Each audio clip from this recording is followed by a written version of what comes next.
Salut les crypto-investisseurs, ici Lionel Tabon, investisseur et entrepreneur libre. Je vous souhaite la bienvenue dans cette nouvelle crypto vidéo. Nous sommes aujourd'hui le samedi 18 décembre 2021 et je vais faire la mise à jour du marché des crypto-monnaies. Mais avant de rentrer dans le vif du sujet, comme d'habitude, je vous invite à me mettre un petit pouce bleu pour récompenser mon travail quotidien. Et si ce n'est pas déjà fait, je vous invite à vous abonner à cette chaîne en cliquant sur la cloche pour recevoir une notification dès que je publierai une nouvelle vidéo sur la chaîne. Et puis si ce n'est pas le cas, si vous êtes un parfait débutant ou une parfaite débutante dans le monde des cryptos, je vous invite à télécharger librement et gratuitement mon ebook Vos premiers pas dans le monde des cryptos.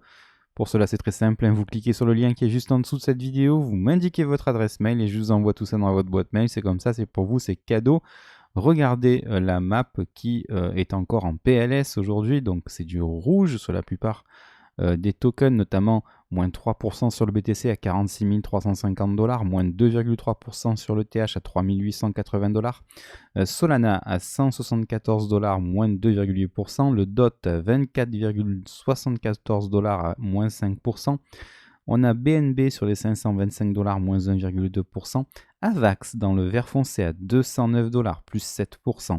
On a du rouge foncé pour NIR, FIL et ICP. On a également EGLD et TRX ainsi que IOTA dans le rouge fixe.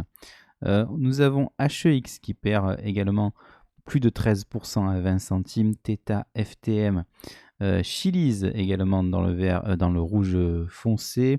Qu'est-ce qu'on en a? Le Dodge qui arrive à faire plus 5% à 16 centimes. On a également dans le vert foncé CRV, AVE, Uni, etc. Matic sur les 2,13 $ qui est dans le vert clair.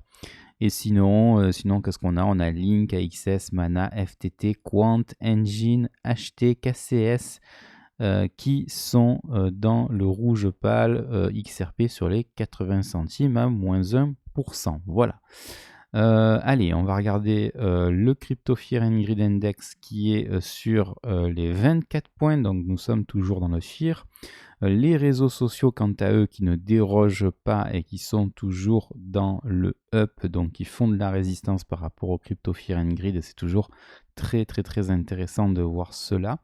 On a l'order flow, lui, qui est dans le neutre, mais nous allons voir ça au niveau des spreads un petit peu plus tard dans la vidéo. Allez, pour terminer la semaine, on va faire un petit point sur ce qu'a fait Grayscale, notamment hier, vendredi 17 décembre, mise à jour à 18h30. On a vendu comme d'habitude 35 BTC, 214 ETH et 1000 ETC. On a vendu toutes les lignes du portefeuille à l'exception de Solana, qui a été encore acheté à hauteur de 548 tokens. Au niveau des 7 derniers jours glissants, ici vous le voyez, que des ventes, à l'exception de Mana, comme d'habitude, LPT, Solana, BAT, Link et FIL, et c'est exactement la même analyse sur le mensuel. On a enfin la clôture hebdomadaire de l'action Riot Blockchain qui traduit la présence des institutionnels sur le secteur des crypto-monnaies. On est sur un graphique en unité de temps hebdomadaire et nous avons eu la confirmation cette semaine que nous avons bien cassé maintenant notre support oblique haussier qui a été cassé en fin de semaine dernière. Donc voilà, ça veut dire que maintenant on a plus de chances de faire des plus bas et même d'aller en dessous des 21 $ que de faire des plus hauts, ce qui veut dire qu'on est véritablement en train de valider ce gros drapeau ici baissier. Maintenant, vous le voyez, la moyenne mobile à 20 séances est vraiment en train de piquer du nez. Et regardez, nous sommes en train tout simplement d'attaquer la grosse zone de profil de volume, là ici, le volume profile dans lequel nous pouvons voir ici un gros creux entre les 10,40 $ et les 23,24 $. Voilà, tout simplement, nous avons une action qui est vraiment en train de baisser. D'ailleurs, nous voyons les indicateurs techniques se dégrader fortement avec d'ailleurs un Volatility Index ici qui est au plus bas. Nous avons William dans la zone de survente Nous avons le RSI qui est toujours à l'intérieur de ce gros triangle de compression ici et qui est vraiment en train d'arriver sur un support. Il faut vraiment tenir ce support. On a un momentum qui est toujours rejeté par cette grosse résistance oblique baissière ici en rouge. Est-ce qu'on pourrait tracer une zone support pertinente ici? Ça a l'air quand même assez pertinent ici de tracer une grosse zone de support, même si la pente est très pentue. Voilà, est très légère plutôt. Non, elle n'est pas pentue, elle est légère. Est-ce que ça vaut le coup ici d'aller chercher plus loin? Non, pas forcément. J'ai que 2 points de contact. J'ai que 2 points de contact. Mais bon, voilà. Allez, on va colorier ça en vert. On va faire attention que on est bien en hebdo. Donc visibilité hebdo, c'est bien bon. Voilà. Donc le momentum toujours en territoire négatif depuis maintenant près d'une semaine. Ce qui montre quand même que maintenant ce sont les baissiers qui sont aux commandes. Donc vraiment une action qui est en PLS, en position latérale de sécurité. J'aime bien cette expression. Et donc on n'a pas fini de faire des plus bas donc, sur cette action.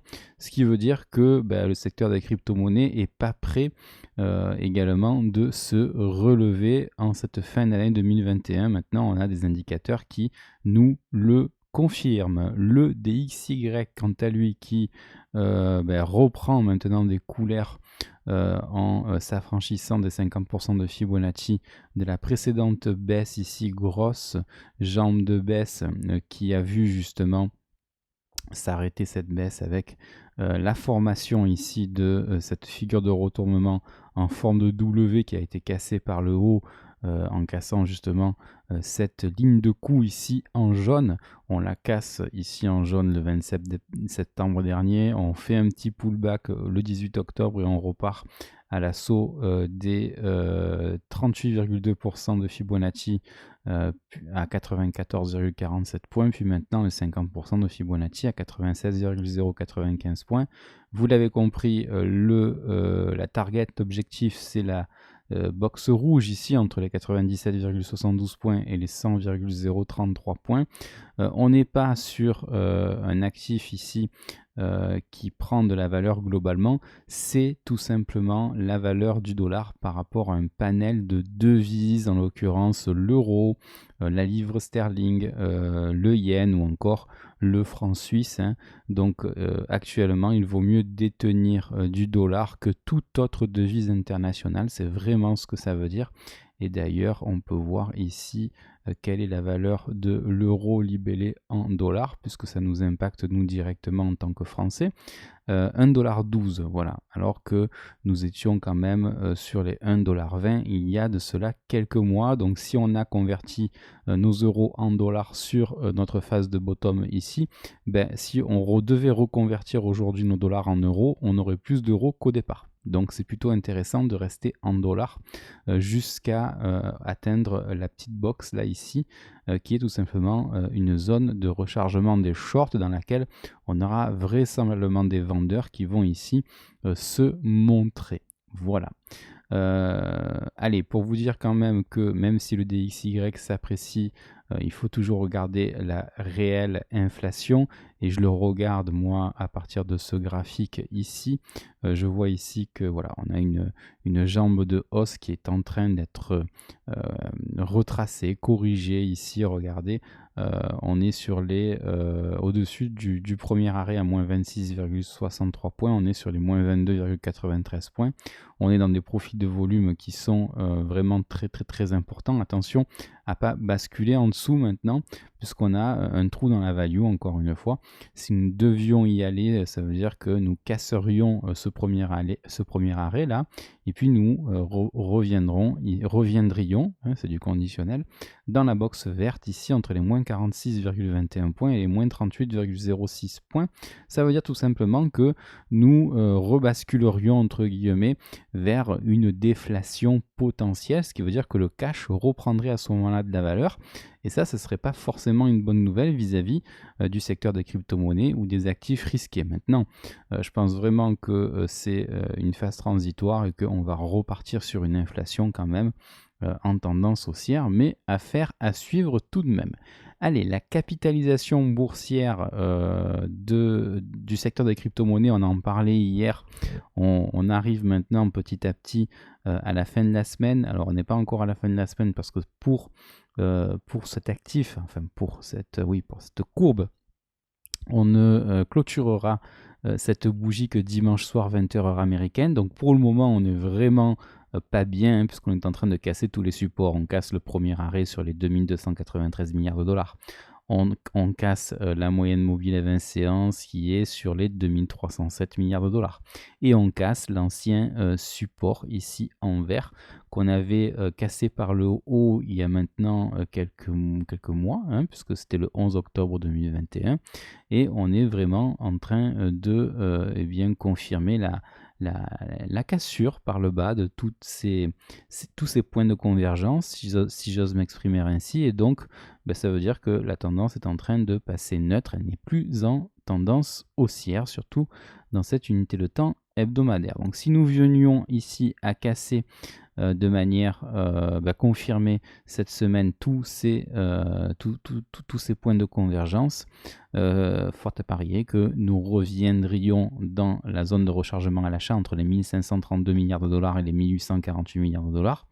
Et comme je vous le disais hier, c'est pas étonnant de faire ça en décembre. Pourquoi? Puisque les investisseurs ont plutôt tendance à récupérer le fruit de leur plus-value de l'année pour d'une part payer les taxes et d'autre part payer les cadeaux de Noël. Et oui, il faut bien que ça serve à quelque chose de gagner de l'argent sur le secteur des crypto-monnaies.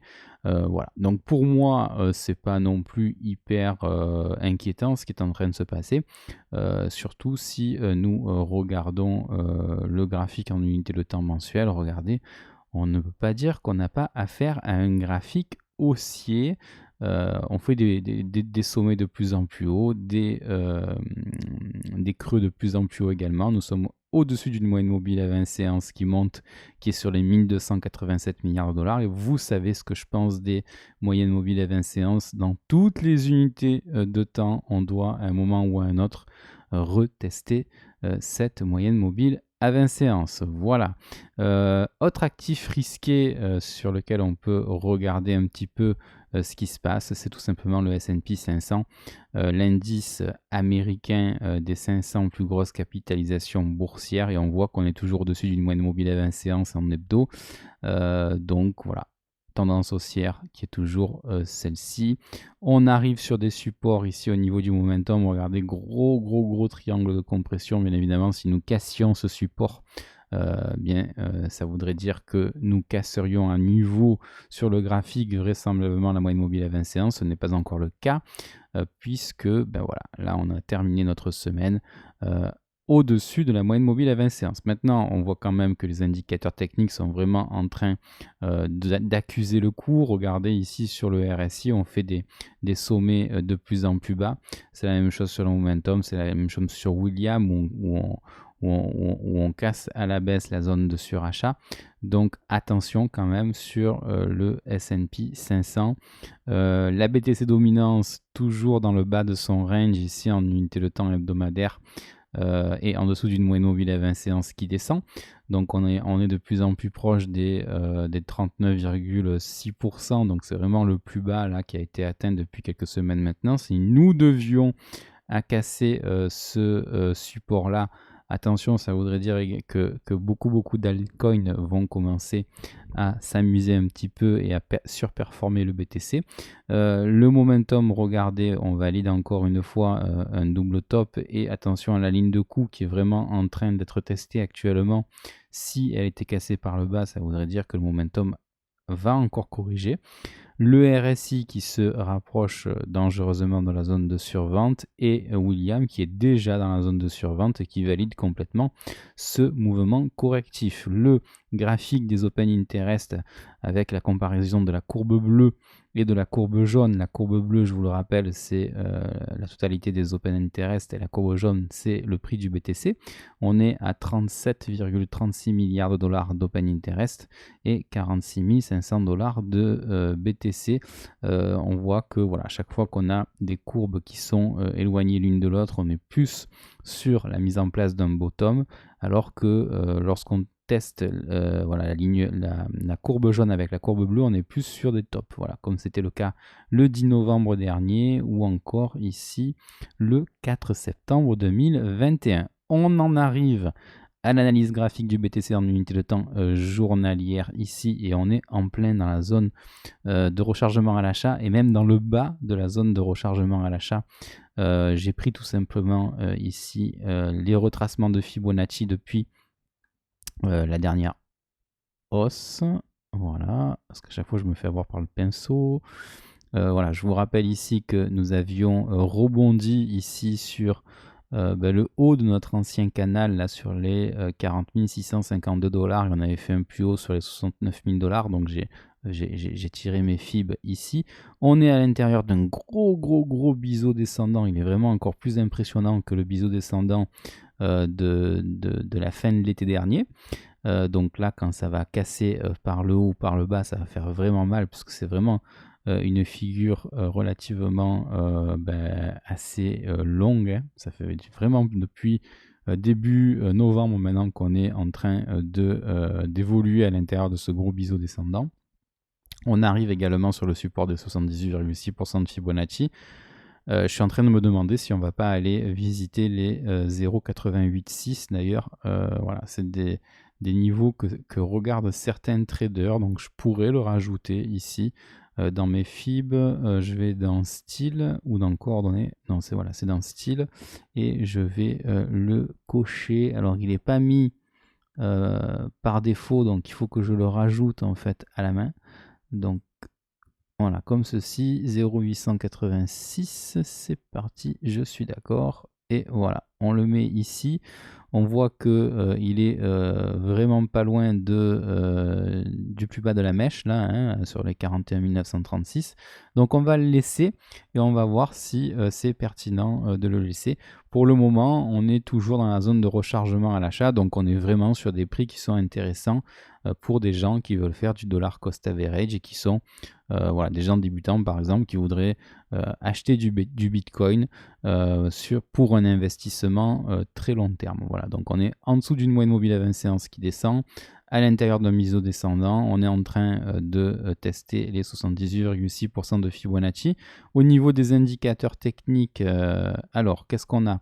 On a un momentum qui essaie tant bien que mal de reprendre des couleurs. Regardez, creux, premier creux, second creux ascendant, petit sommet, second sommet ascendant. Donc peut-être qu'on a envie d'aller retester la zone des zéros et d'aller casser la résistance oblique baissière.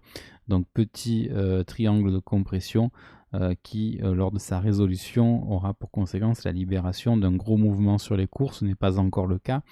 Ici, toujours, le biseau descendant, c'est l'équivalent de celui qu'on a sur le cours, mais là, je voulais tracer sur le RSI. C'est aussi très pertinent lorsqu'on aura la cassure à la hausse ou à la baisse de ce biseau et sur le RSI et sur le cours.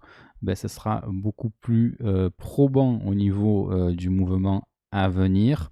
Pour le moment, là ici, on est sur 34 points au niveau du RSI, donc on est en dessous de la zone neutre des 50, ça c'est important à noter. Et voilà, il n'y a pas de plus de choses que ça à noter. On est sur un double top ici sur la ligne de coup à 40 points que je vous ai signifié ici, ce qui voudrait dire que si nous la cassions par le haut, nous aurions la validation d'un W sur le RSI, donc c'est pour ça que je voulais notifier ici. Et au niveau de William, attention, attention particulière, puisque nous sommes en train d'évoluer dans le bas de la box verte. Si nous venions à casser par le bas cette box verte, nous rentrions dans la zone, nous rentrerions dans la zone de survente. Et donc là, on aurait encore une accélération à la baisse. Regardez, la volatilité est en train de monter doucement, mais sûrement. Donc attention, on prépare peut-être un gros mouvement là. Et au niveau des spreads, c'est toujours du rouge, hein, c'est-à-dire que c'est les shorters qui dominent ce marché. Voilà, on était un petit peu au courant.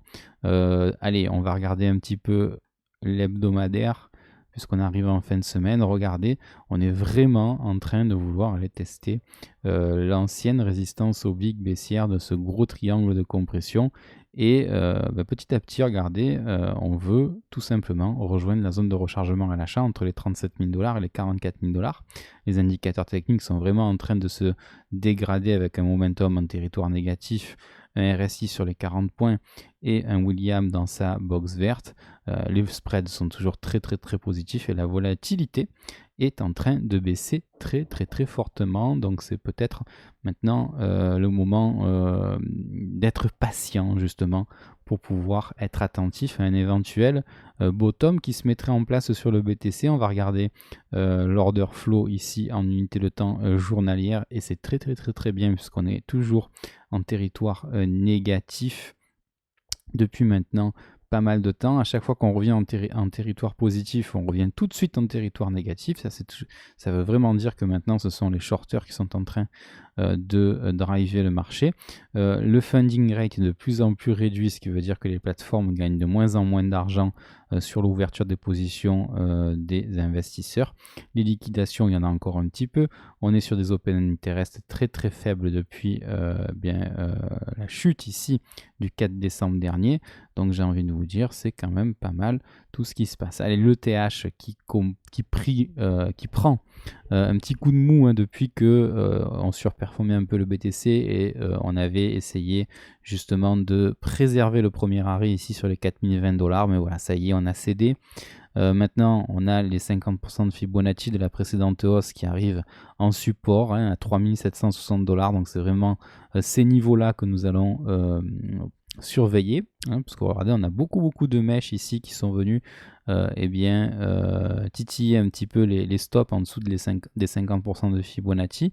On est actuellement dans un trou dans la value, donc c'est vraiment très intéressant de faire du business ici, notamment entre les 3700 et les 4000 $, globalement.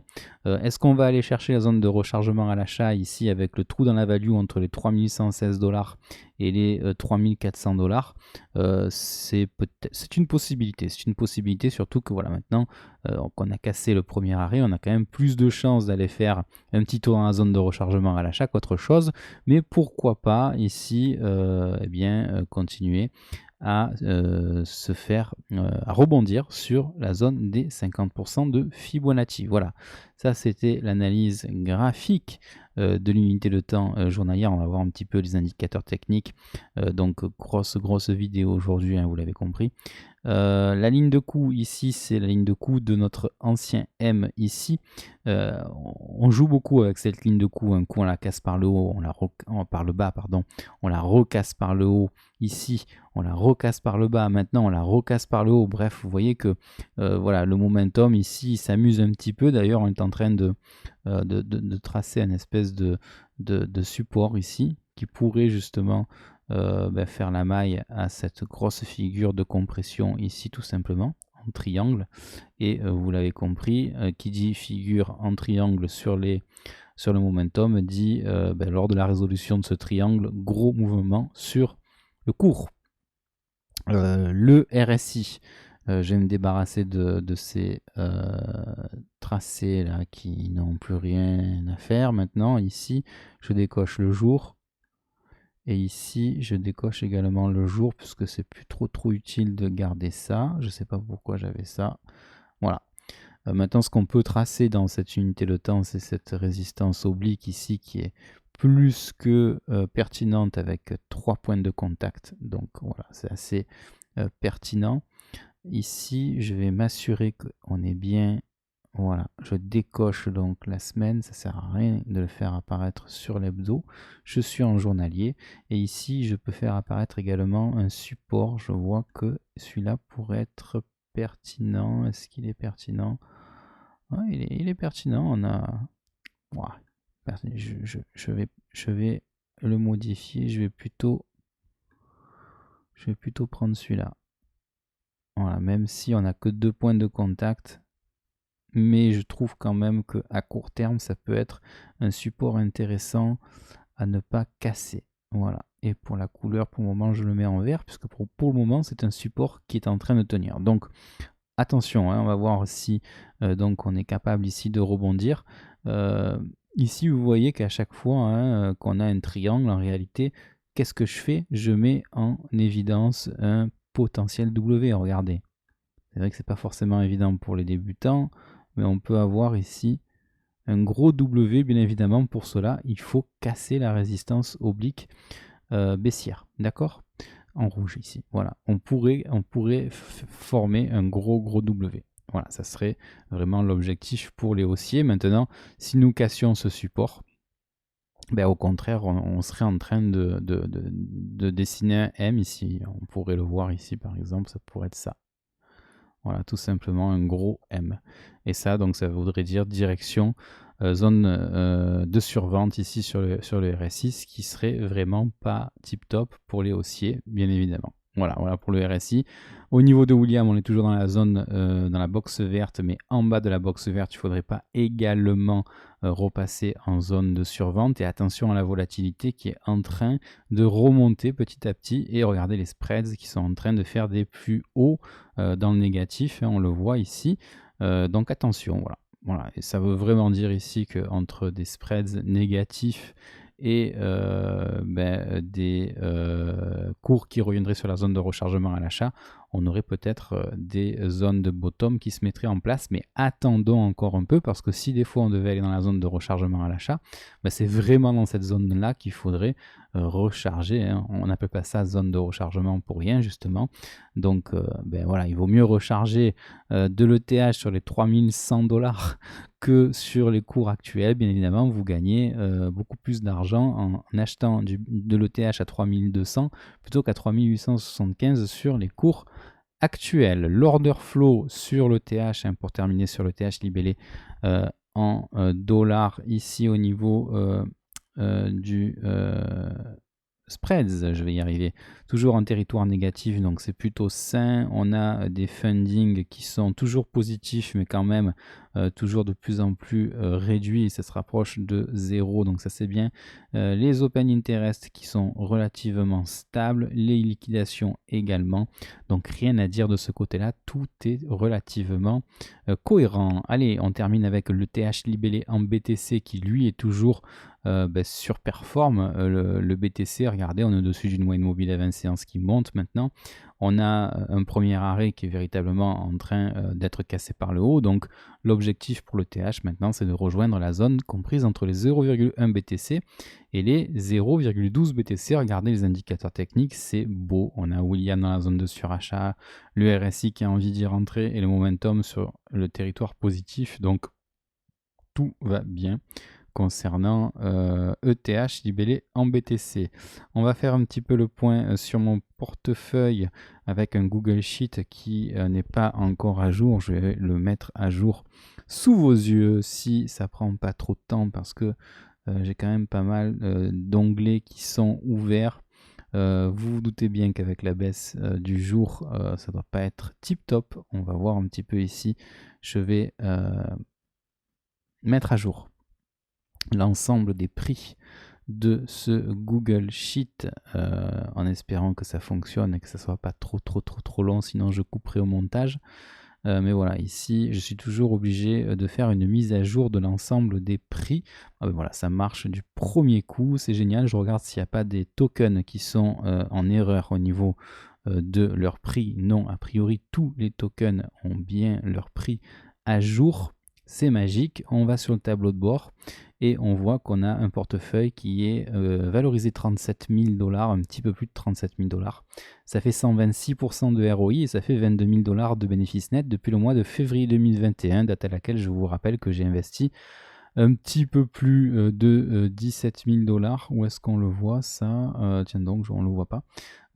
Oui, ici, on le voit ici. J'ai investi 14 540€. Donc à l'époque, c'était 1 euro, 1,20$, donc environ 17 000$ d'investis sur ce portefeuille qui est voilà, à 36,4% en cash et à 63,6% en crypto. On termine avec quelques altcoins. On regarde en unité de temps hebdomadaire que il n'y ait pas de bottom qui soit avalé. Sur BAT, c'est clair que non, puisqu'on est toujours au-dessus d'une moyenne mobile à 20 séances qui monte On a préservé la zone de rechargement à l'achat et les bottoms qu'on avait formés cet été.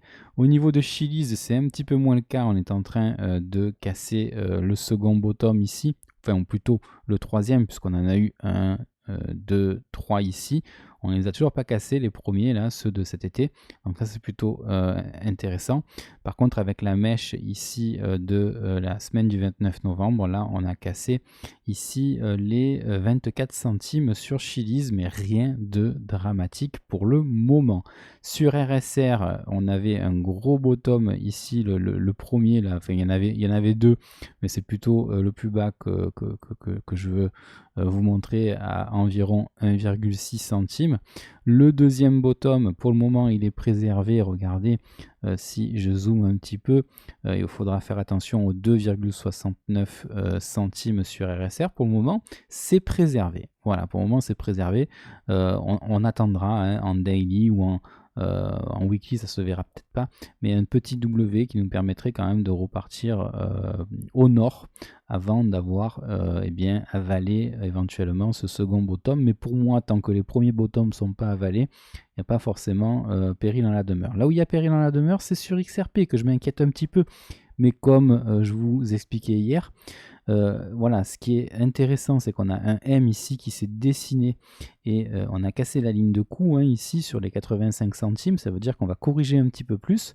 Maintenant, est-ce qu'on va eh bien, avaler le premier bottom ici sur les 50,9 centimes de dollars? C'est vraiment toute la question. On voit également ici dans la zone de profil qu'il y a un creux dans la value. Donc ça veut dire également qu'on peut aller chercher des prix justement entre les 63 centimes et les 80 centimes. Voilà, et on a ici la zone de rechargement à l'achat entre les 70 centimes et les 85 centimes. Donc en termes de localisation actuellement, ce sont de très bons prix pour XRP. Maintenant, voilà, ce M ne me plaît pas beaucoup, sauf si c'est un M qui est englobé à l'intérieur d'un énorme W. Et bien évidemment, si nous n'avalons pas donc le premier creux qui est ici, donc sur les 50 centimes, et que nous repartons vers le haut et qu'on casse les 1,41$, ça voudra dire qu'on est en train de dessiner un énorme W en unité de temps hebdomadaire. Donc nous surveillerons cela de très près. Voilà, allez, on termine avec le news flow. Ici, je ne sais plus du tout où est-ce que je m'étais arrêté. Je vois Melania, je ne l'ai pas dit. Coinbase, ça ne me dit rien. On a beaucoup de choses. Seba Bank, je crois que ça me parle. Hein. Oui, la crypto-banque suisse Seba qui lançait un token adossé à l'or. On en avait parlé hier. Nightig également. Voilà, c'était là. Allez, on enchaîne. 82% pardon, des millionnaires entre 25 et 40 ans qui possèdent des crypto-monnaies. Coinbase qui révèle ses ambitieux projets pour le métaverse. Alors je me suis pas arrêté là-dessus, mais 82% des millionnaires entre 25 et 40 ans qui ont des cryptos, c'est quand même assez énorme. Hein. C'est assez énorme de voir que 8 millionnaires sur 10 possèdent des cryptos, c'est plutôt assez intéressant et ça montre quand même que le secteur des crypto-monnaies est un bon véhicule d'investissement. Coinbase qui révèle ses ambitieux projets pour le métaverse, je pense que le métaverse c'est le prochain secteur qui aura le vent en poupe et qu'il a déjà d'ailleurs sur le secteur des crypto-monnaies. BitDAO qui forme une DAO avec le MIT, Harvard, Oxford et d'autres universités pour promouvoir le Web 3.0, là encore c'est très très bullish. La blockchain Solana qui ne veut pas être associé au projet NFT de Melania Trump. Bon, voilà, là il y a un petit peu de people. Hein. Effectivement, Solana qui ne veut pas être associé à Melania Trump, forcément, ben, c'est l'ex-première dame et épouse de l'ancien président Donald Trump. Donc ça peut être un petit peu de pub négative pour Solana. Donc c'est pour ça que il ne souhaite pas forcément être associé à son image.